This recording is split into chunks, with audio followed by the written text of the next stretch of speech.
Welcome to this episode of Colorado Films, the podcast. Today I'm joined by Richard Paradise. He is the founder and festival director of the Boulder Environmental Nature Out and Outdoors Film Festival, better known as Boulder ENOFF. Since launching the festival, he has helped build it into one of Colorado's premier showcase of environmental and adventure filmmaking, bringing together award-winning filmmakers, scientists, conservationists, athletes, and audiences for 4 days of film and meaningful conversations. Boulder ENOFF is designed to inspire dialogue, connect communities, and explore the relationship between people and the natural world through the power of film. Richard, welcome to the podcast. Thank you. Thank you. Good morning, Corey. It's Morning. great to be here, and thanks for doing such an excellent job of describing the festival. I don't have to go into any details, in terms of the description, but it's great to be here. As you know, we're going to be launching our 8th annual Boulder ENOFF. That's coming up July 16th through the 19th, held at the beautiful Dairy Arts Center. Just outside of downtown Boulder. I think it's 26th Street in Canyon, or just right off of Canyon. I'm sure most of your listeners, if you're in Boulder County, you know where the Dairy Arts Center is. It's one of the premier, venues here in Boulder. Yep. It's a beautiful place. Yes, and we utilize several of their theaters. I wouldn't say movie theaters. One is a movie theater dedicated to Bodecker. The other theaters are multi-use performance centers, and we utilize the largest of their 4 theaters. That is the Gordon Gamm Theater. We have plenty of tickets remaining. Okay. You can go to our website if you're listening and are interested, intrigued. You can go to our website at www.boulderenoff.org, and you can find out our program schedule. You mentioned, Corey, that, we bring together not just films on these important topics, but also we bring filmmakers, and we have guest speakers, from both the local community and nationally. So just starting off, our opening night film is a film that I've screened before here on the East Coast. It's called The Keeper.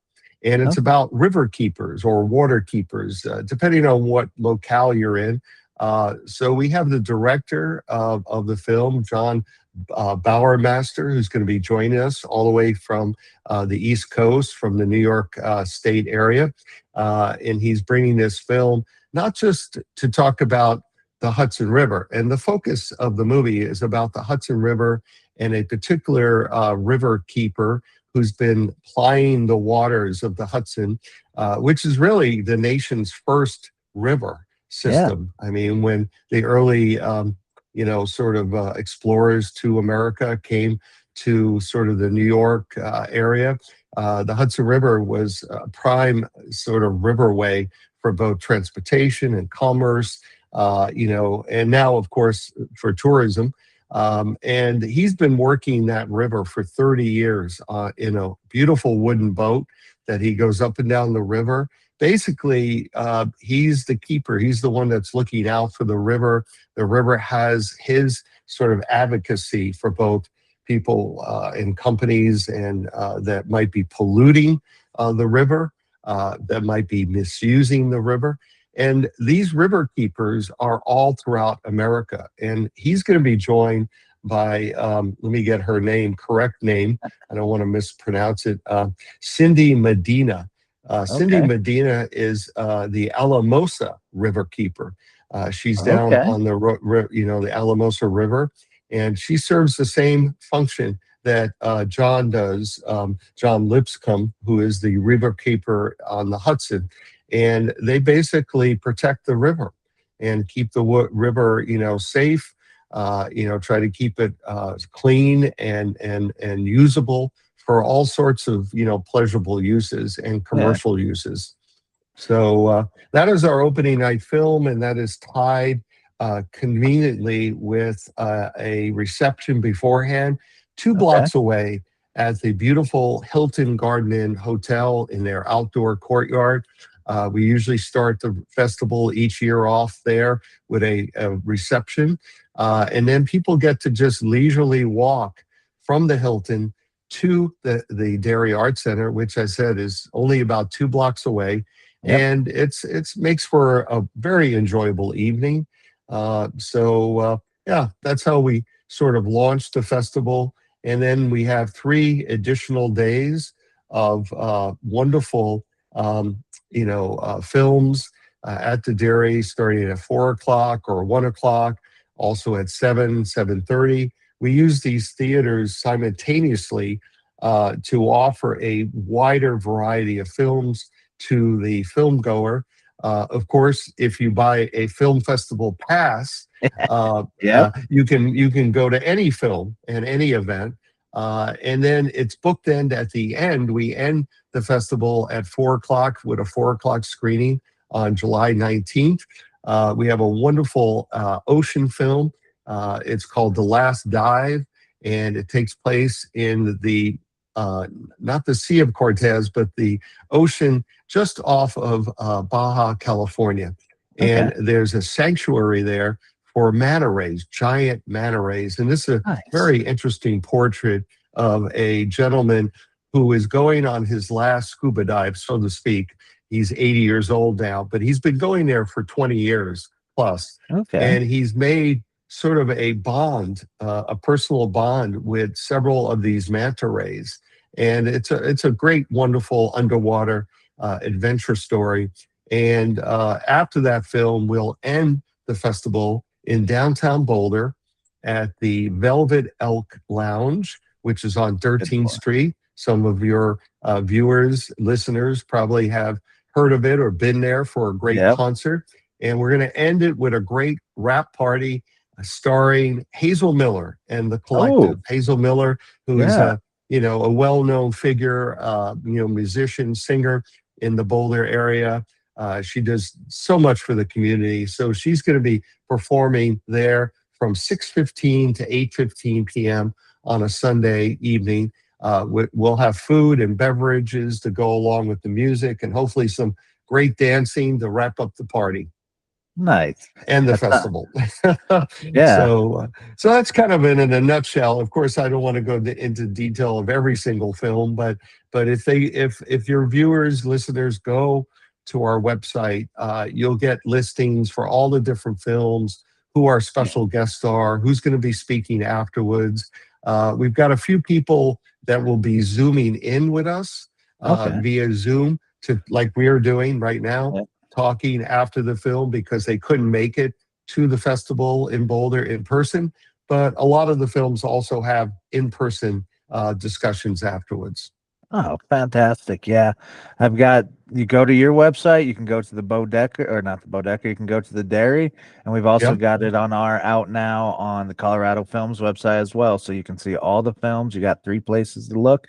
And, I'll get as many people there as I can. I'm just up here in Louisville, so I'm over the hill looking down on Okay. Boulder. Yeah. Yeah. You're Um, one of the L cities. yeah, yeah. But I was born in Boulder, so just Okay. moved a little east. But before founding Boulder ENOFF, what was your journey into programming? Because obviously you have one today and festivals today, so you're out Yes. on the vineyard. So what Yep. was that journey like? You are correct. I am on Martha's Vineyard. That is my home base. I've been a film programmer, film presenter for just about 30 years now, Corey. Okay. And, I started like a lot of, sort of programmers by doing pop up screenings. I would take I'm talking about ancient times, 30 years ago. There were no DVDs, there were no Nope. Blu-rays. I was Yeah. still showing films, presenting films on 16 millimeter Ah, projectors. And so I started showing screenings on Martha's Vineyard, though my programming history actually goes even further back to the late 1970s when I was in college okay. in Wisconsin. And I was my college's film programmer. And so I would program films once a week at our student union. And Oh, so I was very much into what I consider art house films, not okay. commercial big budget films, but more independent films, foreign language films, documentaries. And that's what I did during my college years for 3 years. I programmed the films, and I kept that desire, that passion for sharing films, especially maybe films that don't have really much, a lot of, publicity, PR, advertising associated, more independent films. I've shared that passion over the years with many, many people, hundreds of, I wouldn't say hundreds, but tens of thousands of people. And when Nice. I moved to Martha's Vineyard, I started doing these pop-up screenings, once a week, twice a week, summer, winter. I started the Martha's Vineyard International Film Festival in Okay. 2006. This year will be our 21st anniversary All festival right. in early September. And luckily, things conspired to bring me an opportunity to build a film center, our own film center on Martha's Vineyard, which we built in 2012. I mean, it took a year or two to get it built, but we opened it in 2012. So now for 16 years, I've had my home base at the Martha's Vineyard Film Center, running this nonprofit Martha's Vineyard Film Society. And so, it's in my blood. I love doing film festivals. I do several film festivals in Martha's Vineyard. And 8, 9 years ago, I decided to expand the environmental film festival that we do in Martha's Vineyard to Boulder, because I had lived in Boulder for Okay. 8 years. And unfortunately, I had to leave Boulder back in I think it was, God, so long ago now. It was Yeah. the late 1990s that I Oh left wow. Yeah. Boulder. But I've kept my relationships with the Boulder community throughout those years that have been away. And as I said, about 9 years ago, I decided to launch the Boulder Environmental Nature Outdoor Film Festival, bringing sort of those genre of films together because they're all interrelated. I think if you love nature, if you like wildlife, you're an environmentalist. If you love outdoor recreation, if you love hiking, snowboarding, skiing, whatever, you're an environmentalist because Yeah. you want to preserve that natural, sort of environment for winter sports, but also for a pleasure, for hiking, for also just, for wanting to be a good sort of servant of nature and Mother Earth. So they all kind of work together, and in any one given festival, we have a different combination. Sometimes we have more adventure. Sometimes we have more outdoor, sport. Sometimes we have more advocacy, environmental advocacy. So every festival is different because it's made up and programmed of different films. Yeah. And yeah, I mean, you can't if you had everything the same, it'd get kind of boring as well. So Oh yeah, I mean, and every year we have different new films that are released, and I'm always out there searching, going to festivals myself. I go to Sundance Film Festival. I go to some international film festivals. I'm always searching for what is relevant, might be relevant to the Boulder community, to bring that film to the Boulder community. Of course, a film maybe that hasn't been shown in Boulder, of course, is a priority. yeah. For this year, we have a film called Burn Scar, very provocative title, Okay. and it's about wildfires. And what can be Okay. more relevant in Colorado than a film about wildfires? This particular film takes place not far from Colorado in northern New Mexico. And it Okay. talks about, a catastrophe that took place there a couple of years back, where a wildfire was started not by well, was started by human error, but not by some you know casual camper or lightning or whatever. It was actually started by the U.S. Forest Service. Oh They man. were doing prescribed burns, Yeah. Yep. and somehow the fire got out of control and became a huge disaster in northern New Mexico. And so this film reflects back on that, reflects back on sort of the techniques that are used, have been used over the years by the U.S. Forest Department to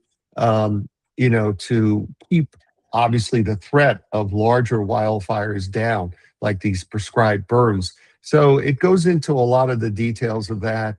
also the aftermath and dealing with the people, in the community that was impacted, by the fire, the wildfire, which is something that's very similar to what happens here in Colorado. Yep. And so that balance between nature and government entities trying to control wildfires, trying to prevent them, and hopefully coming up with new techniques and new philosophies to prevent it. But you also have the global climate change and Yep. global warming that also is taken into account, and how that impacts wildfires. And this now, it's more obviously evident and more frequent now than it was 30, 40, 50 years ago. So it's a very interesting film. We're going to have the director of the film that's going to be here with us, and Nice. also some experts in fire suppression and wildfire suppression. So I think it's a film that people should be very interested to come out and see.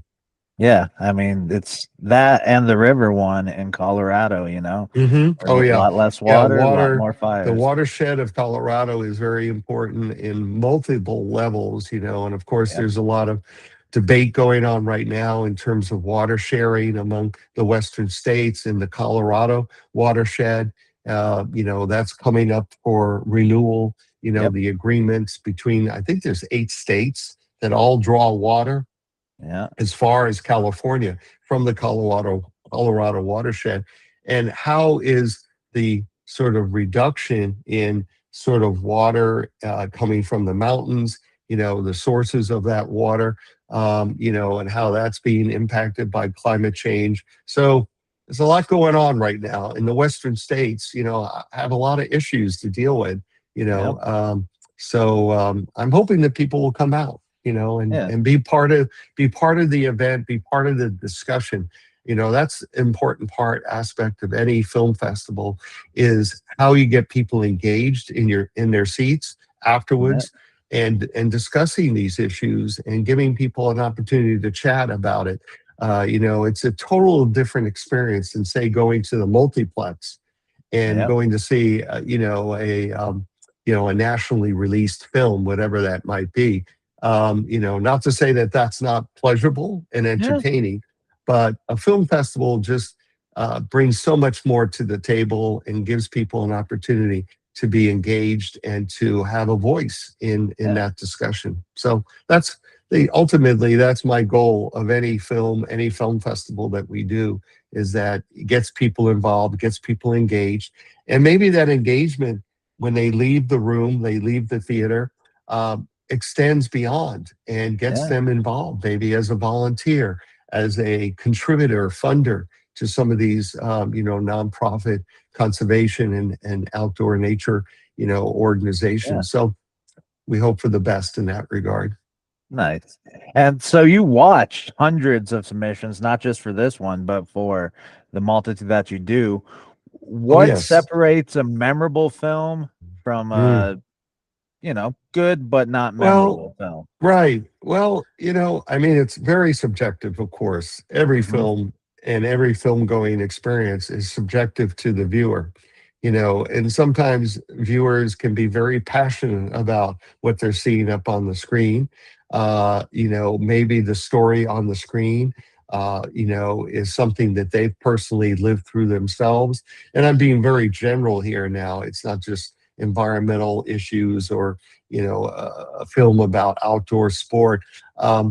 But in general, if you have a personal connection to that story, and that story is authentic on the screen, and the actors or the people who are the subjects of the film are very authentic, then I think you will feel more connected to the story, and it will be more memorable.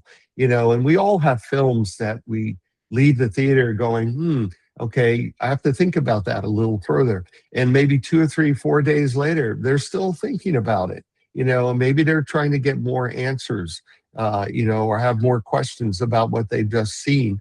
And that leads them on a journey to discover that.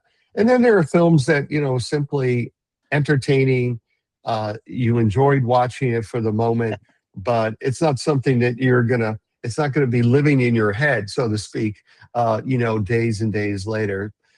What makes a memorable film really depends on the individual watching it, or individuals watching it.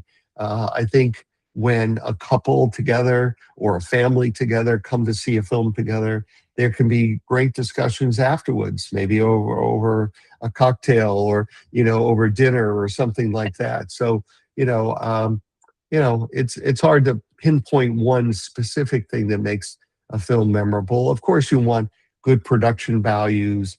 If it's a narrative film, you want good acting, good actors. If it's a documentary, you want the filmmaker to be able to give a balanced view of the subject matter, not just slanted, one-sided. And that's what I look for also in documentaries. I want to make sure that film is balanced, the viewpoints are balanced, and you get multiple viewpoints. And I think people get more out of that film than, say, something that is maybe just very myopic and advocating for one particular point of view. Yeah. And those films sometimes can be limited because what happens if you don't agree with that point of view? Okay, you can Yep. disagree, but I think a better film would be something that gives you a broader viewpoint. Nice. Yeah, I agree that it's pretty hard to do. This is my opinion, so now it's your opinion rather than Right, exactly. think of it yourself. So, Exactly. environmental documentaries often present difficult realities, burn Right, scarred, loss of correct. water. How do you Hmm. balance hope with urgency in the programming? Because, it's all urgent. Like, this is our Right. planet every day. It's It getting, is urgent. but For many there's of the, us, it is urgent. And for some, there it isn't urgent. I mean, again, it's subjective. yeah, But the people that tend to come to a festival like the Boulder Environmental Festival, are coming with already I think, an awareness, and a sensitivity. I think one of the reasons why I decided that this festival would work well in Boulder and would be needed in Boulder is because already Boulder is a community made up of people that care about the environment, that care about our natural resources, our wildlife resources. So I'm already ahead of the game.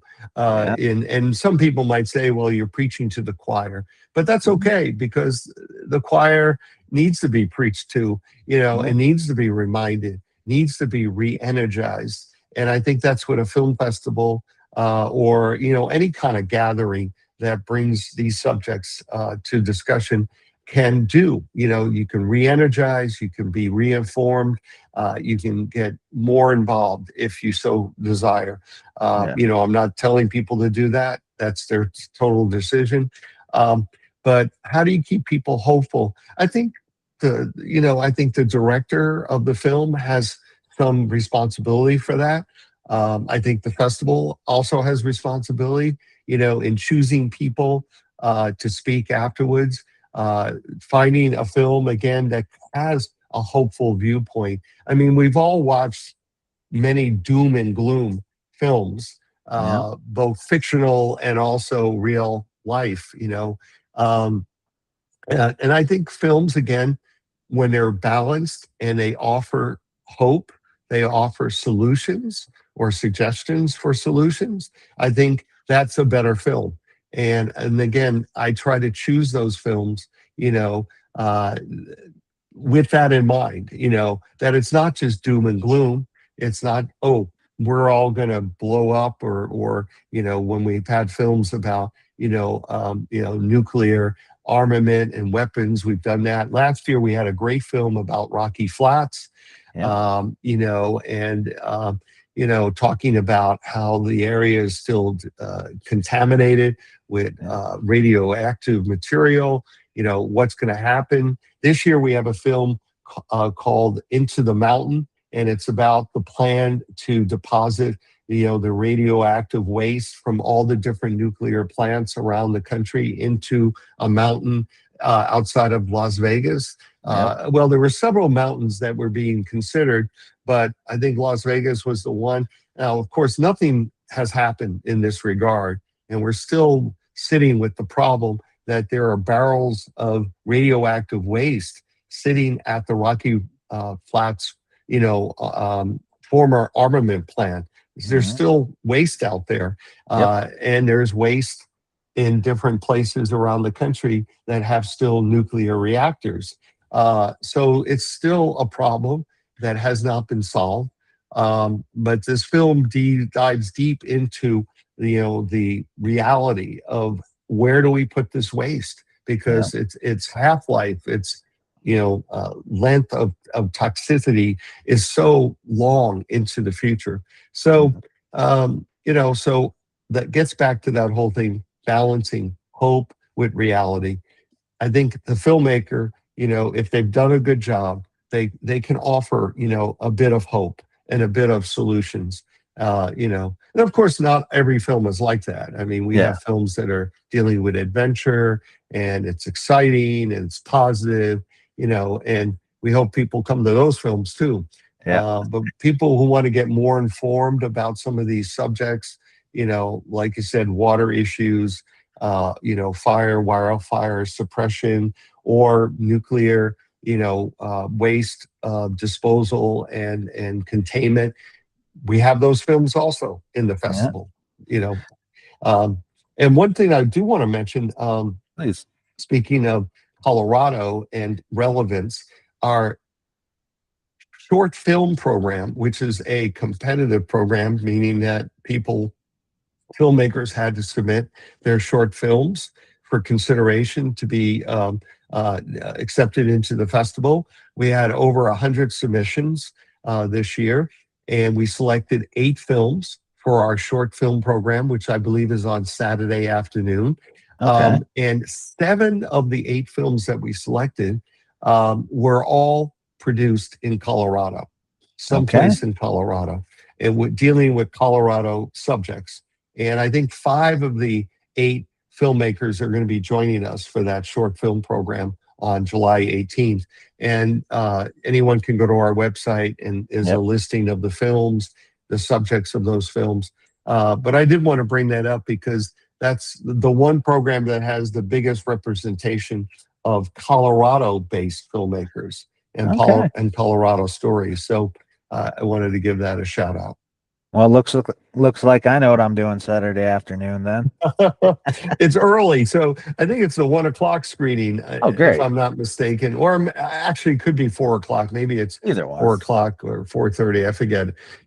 So many things Oh, in my head right now. But it's on our website. You can, yep. when you get the ticket, you can find that out. But Check out the in any website, case, definitely. yep, And that's a good segue. So, what advice would you give someone making their first environmental documentary from the mistakes yeah. or from the successes you've seen? Yeah. Well, obviously you have to live with your subject, and whether that subject is an individual, or if it's an event or something that happened in the past, you have to live with that subject. And the documentarians that I've felt that have done the best work in portraying, their subject matter and those subject individuals is the person who lives with that subject, physically actually living with the subject. Most documentarians take years to Yep. bring to the screen their documentary, especially if it's a feature length documentary. For instance, one of our films is called The Shepherd and the Bear, and it takes place in the Pyrenees Mountains in France. And it's about the it's a difficult word, but the reintroduction of black bears into the Pyrenees, Oh, and the forces that, sort of the forces of having that happen, an impact on the shepherds who are there in the Pyrenees in the summer months. They bring their herds of sheep up into the Pyrenees Mountains. And so there's a conflict there, a potential conflict between the bears and the yeah. sheep.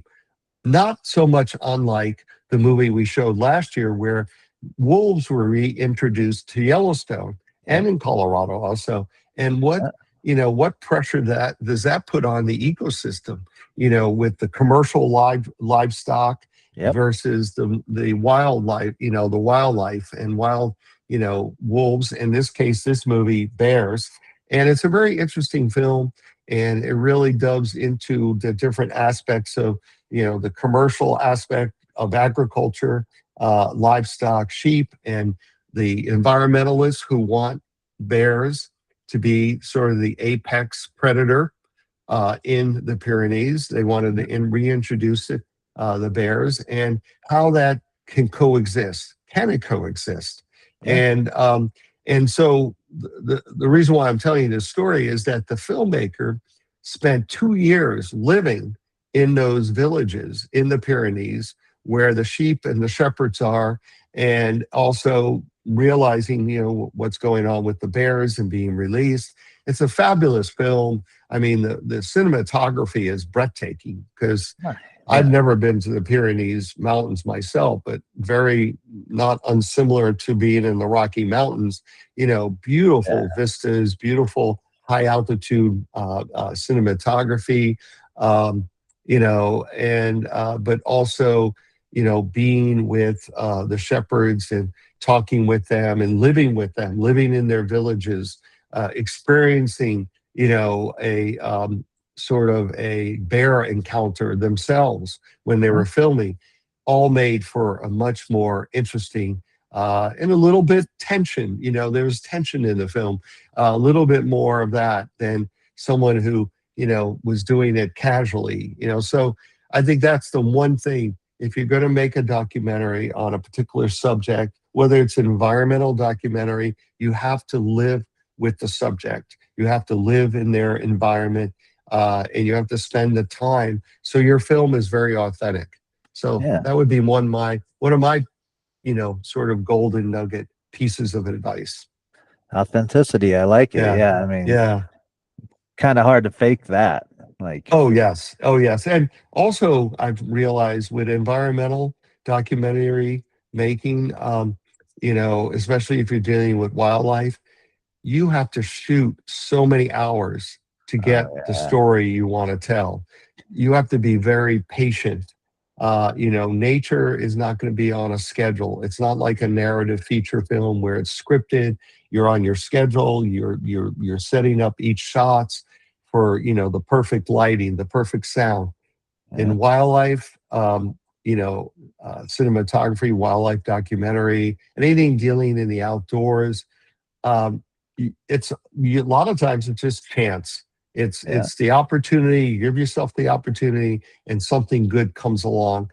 And most documentaries are not. The story is not made in the field when you're shooting, but it's made in the editing room when Yeah. you're taking all the footage that you've collected, all the interviews that you've collected, and that's when you actually create your story based on what came about during that 1, 2, 3, 5 years of shooting. Yeah. So you have to be patient, and you have to be able to tell a good story from the materials that you have, available to you.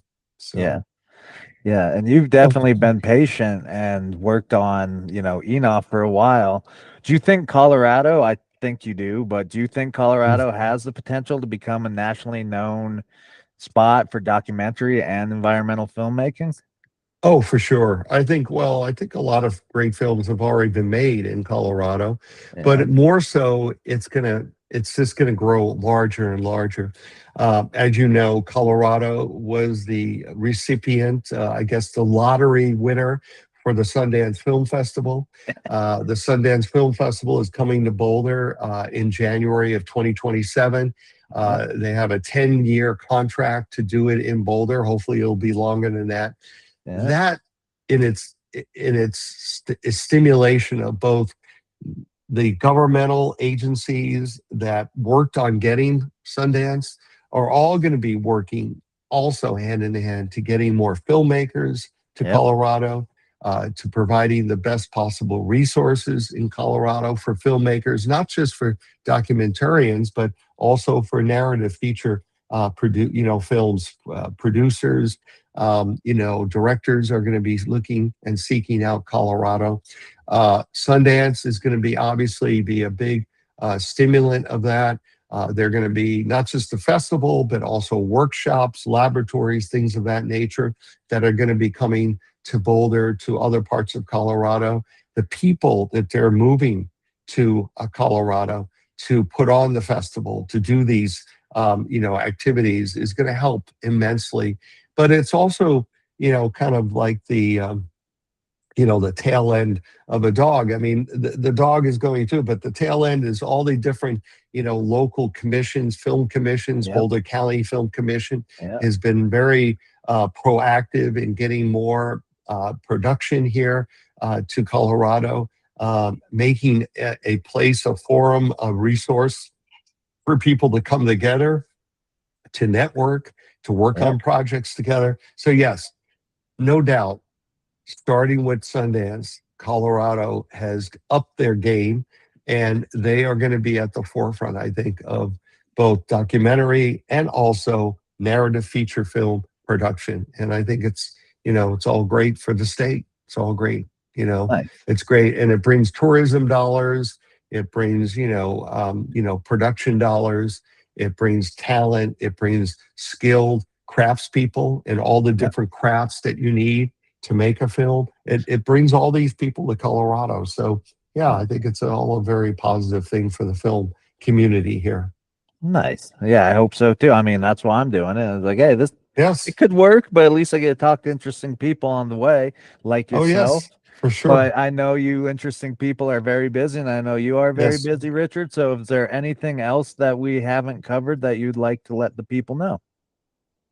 Well, I would just say, first and foremost, whether you come to this festival or not, that I hope that you'll still continue to advocate for the environment, for wildlife protection, for natural resource protection, whether it's rivers or mountains, prairies or whatever. I hope, that the people of Boulder County, Colorado in general, we'll continue to do that. And I think, it's all positive. And if you do want to come to the festival, there's still plenty of tickets for most events. I think only one event has sold out so far.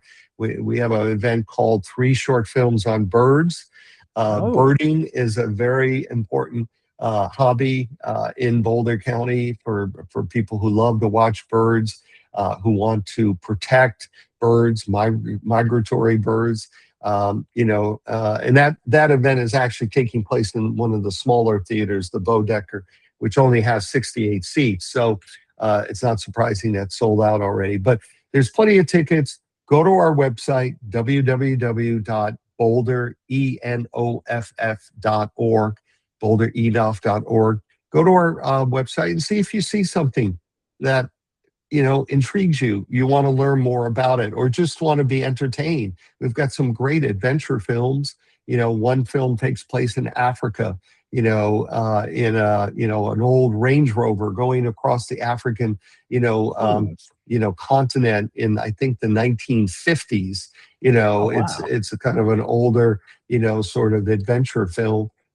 We've got another film that also is about elephants, and these Cool. mystical giant elephants in Africa. So we've got adventure films that are just pure entertainment. They're not environmental advocacy. But check Okay. out the website. See, Nice. we have 13 programs. We've got 2 parties that bookend the festival. If there's an interest, we'd love to have you join us, in person. All right. So thank you so much, Corey, Thank for you, spending Richard. some time with me. And good luck with the podcast. I'll look forward to finding a link later today so I can post it on our social media sites. Yep. And thanks again for Yeah. the opportunity to talk about the festival. Thanks, and I hope to see you there. Okay, see you there. Thank Have a you. good one, Richard. Yep. Oh, let me